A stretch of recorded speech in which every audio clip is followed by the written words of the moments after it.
to be unapologetic in the way you're creating. Go with whatever impulses you have. And I can't say what those impulses are for anyone or what their, outlet is. I feel deeply like I need to just create stuff to feel like I'm alive and to keep going, really. But everyone has different outlets. It's about sort of knowing what that is and just being honest with yourself about what you enjoy and what you love.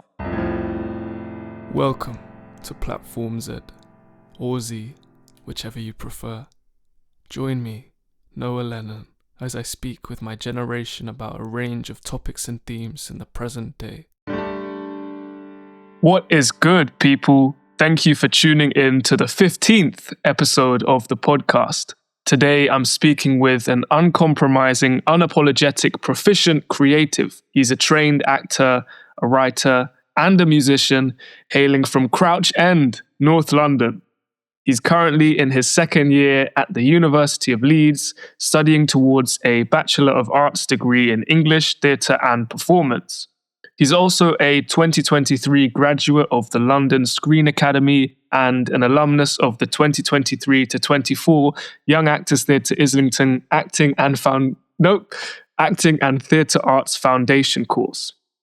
On YouTube, he goes by the name of £5 Bill and consistently releases original music videos of original songs sung, spoken, and played on the guitar. Please do check them out. My favorite, well, it's got to be Truthful Hips, but they're all good, of course. He's an example to all of us in his persistence to remain authentic and not conform, and his star will continue its ascent as time passes. Ladies and gentlemen, please welcome the gentle, unique, and convivial soul, Bill Riley. Wow, what an introduction. I need you to introduce me in any social scenario for the rest of my life, Noah. Thank you for having me. It's an honor. Good to speak to you again. Great to have you on. As you may have seen from the title, today we'll be discussing creating unapologetically. Our conversation may cover music, acting, writing, and other areas too. To start things off, Bill, would you like to inform the listeners why you chose to bring this topic onto the podcast? Well, we were talking just before. Obviously, it's quite a pretentious thing to talk about, I think. Oh, at least I find it quite a pretentious thing to talk about. I quite struggle to talk about it.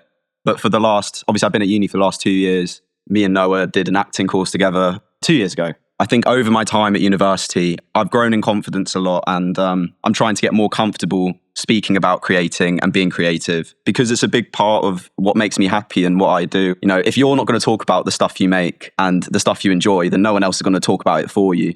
I haven't really been given the space to talk about it in this way before, and so I thought it was just a nice opportunity and might feel quite cathartic to speak about it and maybe, I don't know, share my thoughts, I guess, about it all. Yeah, I really love that you're expressing that you've grown in confidence. That's amazing to hear.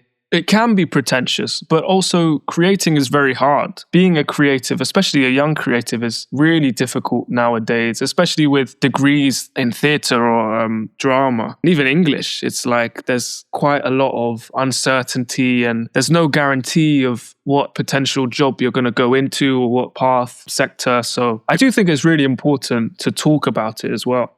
I think also with social media and stuff now, there's such pressure on being like a multifaceted creative person. It's hard to just be an actor or just be a writer or just be a musician, all these things. Like, people look for skills all around. And I guess social media sort of amplifies that. And networking in the modern day sort of requires you to be able to do lots of these things because everyone has, access to a phone now or something, and they're able to create their own stuff.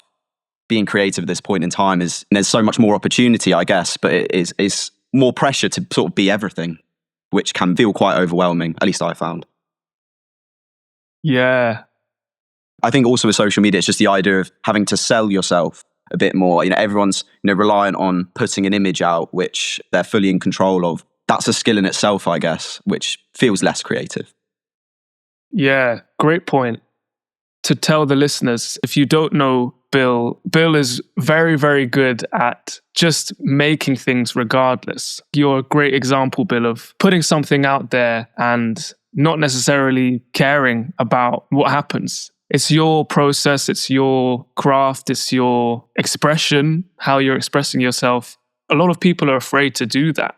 when you look at those videos, I mean, I love them. I watch all of them on your YouTube channel, and the music's great too. And there's such a authenticity. It's just very unpretentious, I would say. It's very raw and real. I'm not seeing any mask or anything. I'm just seeing Bill being Bill. And I think everyone can take something from that. So my question would be, what is your creative process for those songs, those videos that you post? First of all, thank you. That's very kind to hear that from you. I'm not really a trained musician in the same way you are. I trained on the viola when I was younger, but with the guitar, that's all self-taught since I was about 16. I always lead with writing. So I don't know, I guess for like the last 5-6 years or so, I've just, every time I have a thought or something, write it down in my notes app, or write little stories, or just write like weird like combinations of words that just come to my head and form little, I guess, poems, or just like thoughts, like fleeting thoughts. I have notes which I've never like looked at again, but then some I build off.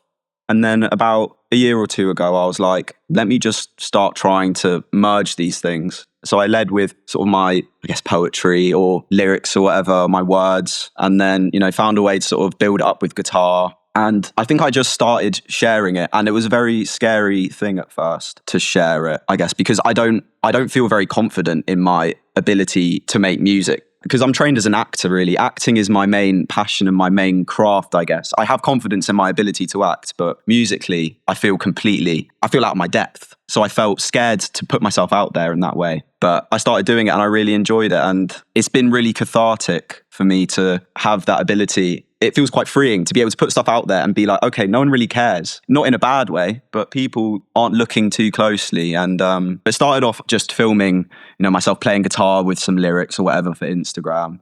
And then over the last year, I bought myself like a MIDI keyboard and Scarlett Solo USB thing to plug my guitar into my laptop.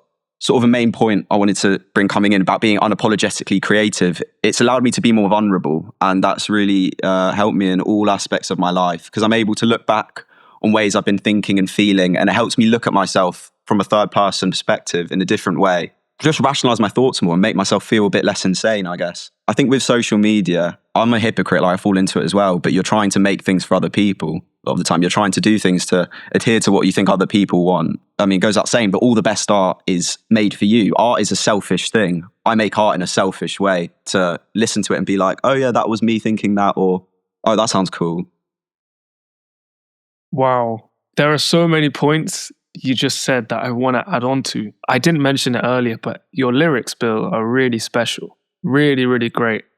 In the first times I've been writing as a way to sort of disguise my feelings. So disguising my feelings and disguising my thought processes within metaphor and within, like worlds I sort of create. And that felt very freeing to me, because it felt like a sort of code that only I can understand, even if people can pick out parts of it, of course, and make their own interpretations. But that felt very freeing to me, being able to sort of hide behind these words and being honest, but in a way that like I feel only I can properly see the meaning behind. As I've grown and continued writing, I've realized there's also a beauty in bluntness.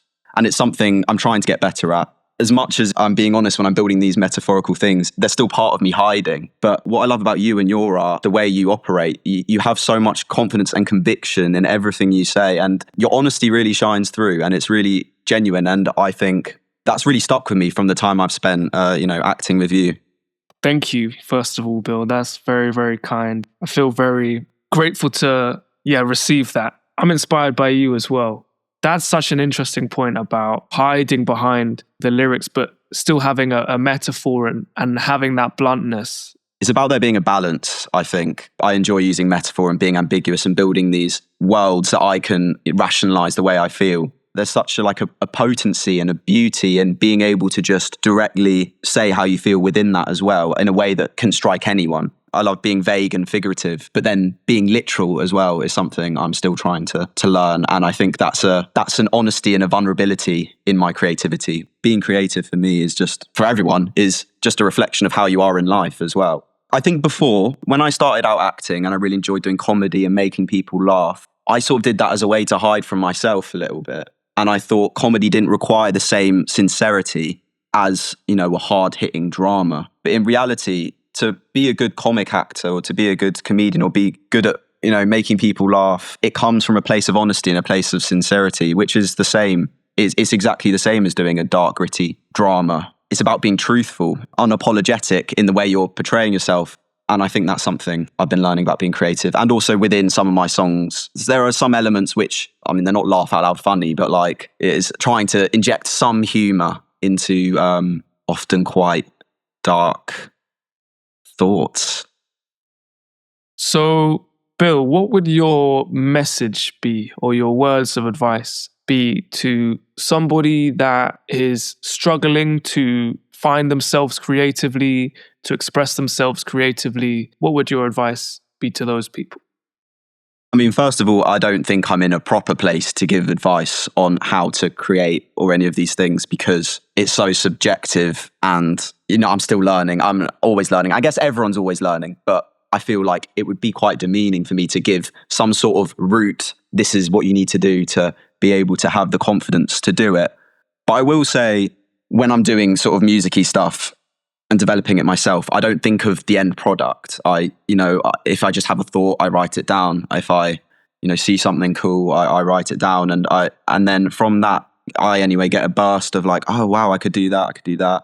And it's just about being patient with yourself, I think, and like listening to your impulses and not trying to like push an end goal. That's unproductive and that's ungenuine. To be unapologetic in the way you're creating, go with whatever impulses you have. And I can't say what those impulses are for anyone or what their, outlet is. I feel deeply like I need to just create stuff to feel like I'm alive and to keep going, really. But everyone has different outlets. It's about sort of knowing what that is and just being honest with yourself about what you enjoy and what you love. I love people doing things they love. It's just about listening to yourself and listening to your body and listening to what your mind wants.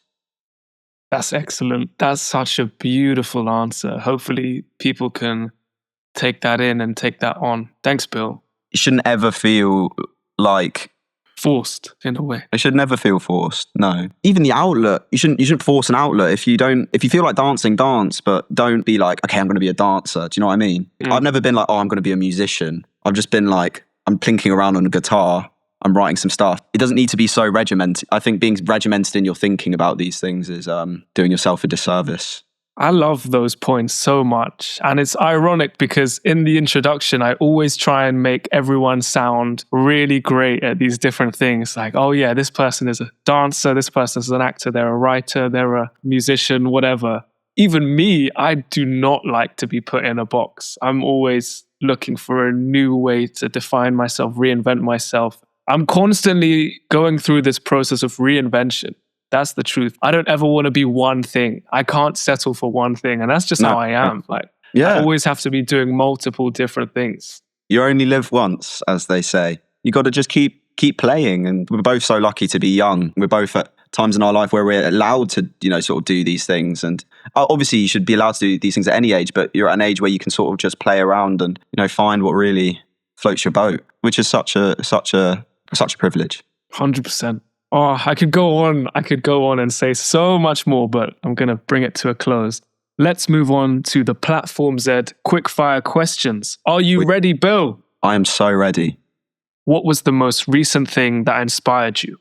So I recently went to the O2 Academy Leeds to see Baxter Jury, who's a very good musician, somewhat similar to the sort of, I guess, style my music goes into. But the supporting act was a man called Joshua Idehen. Oh, he's so up your alley, Noah. He's a sort of spoken word poet combined with music and such a good performer. What really struck me is how he combines this humour with sincerity, which is sort of what I've been trying to get at a little bit. One of his most popular songs, which comes from a poem I think he wrote, is called Mum Does the Washing, which sort of uses the metaphor of your mum doing the washing to reflect on different political ideologies and sort of states of being. And I've got a little excerpt. It's all brilliant, but this is just one point of it. Feminism. Your mum insists you grow up and do your own washing. White feminism. Your mum hired a woman of colour to do the washing. Male feminism. The one time I did the washing, I told everyone I did the washing. I blogged about it, bragged about it, took a selfie, Insta story, went on TV, won an Oscar, went on Fortnite, did a dance. I am an ally. #MeToo. It's really good and I recommend anyone to listen to him. I find him very inspiring. I'm going to check him out. Thanks, Bill. What is your goal for this month? Well, I'm going back to London, see my family, so just spending time with them.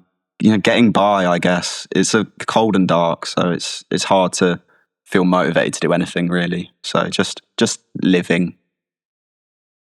Yeah, I feel that. Yep.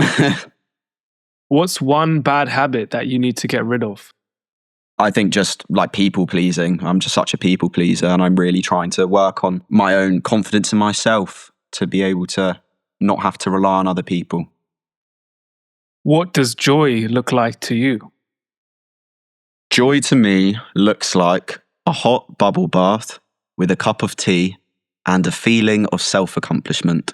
I have no bath in my uni house, so I'm very excited to have a bath when I go back to my parents' house with lots of bubbles. Love It's it. just completely bliss. When have you felt the most love?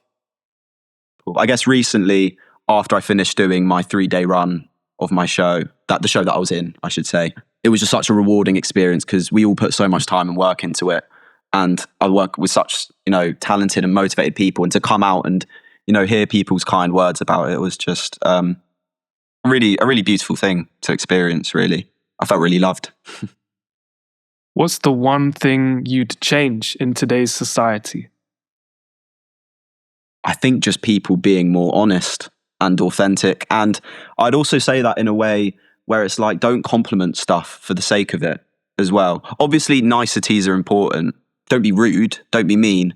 But I think lots of people just say nice things for the sake of it. And I think that loses the meaning of complimenting and, giving people praise. As I said, there's a fine line with that. Don't say any bad things. And I don't think there's place for saying bad things. But whenever I come off stage or something like that, if I hear nothing, that's fine. If I hear something from someone I value, something genuinely like nice or something's moved them, it's like, oh, okay, that's authentic praise. Do you know what I mean?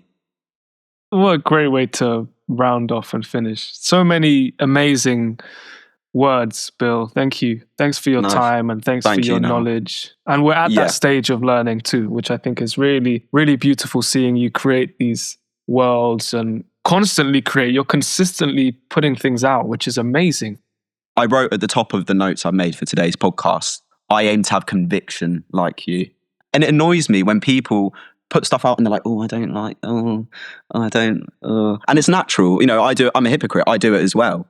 But you just have complete conviction in everything you do. And it's such an amazing thing. And most creative people I know are not like that. And more should be. Cook. Like. Wow. Thanks, Bill. Yeah, I'm honored. That means so much. I'm very intentional. And actually, there's a lot that everyone doesn't see. I go through a lot of hardships and a lot of mental battles and creative struggles to create things. But when it's out for me. And I treat all of my music like children in a way where it's like, once it's out, and I want to care for that. And I want to care for everything that I create. And I put every part of myself into my work. I want it to just be an extension of me. And it is going back to that point about honesty. If it's honest, no matter when I made it, whether that was 3 or 4 years ago or 5-10 years in the future, looking back on what I made this year, if it's honest, then I'm happy with that. If it's honest, it just continues to resonate. We create and then we die, but we just keep going. Just keep going. And what you're doing is great. Keep going. And don't think it's being unnoticed, unrecognized. Oh, thanks, Bill. Well, you too. It is hard being a creative sometimes and putting things out and sharing yourself in a very vulnerable way. So I see what you're doing and I love it. And I'm gonna keep liking. I'll be looking out. Thank you all for listening to another episode. Bill, if you'd like, take a moment now to tell everyone where they can find you, what you've got going on, what you've got coming up. Things will happen when they happen. My Instagram is £5 Bill. My YouTube is £5 Bill. And I've also got SoundCloud, which is £5 Bill. Things will happen. And you're graduating same year as me, right? 2027? Yeah, man. Yeah, 2027. Great. Hell yeah.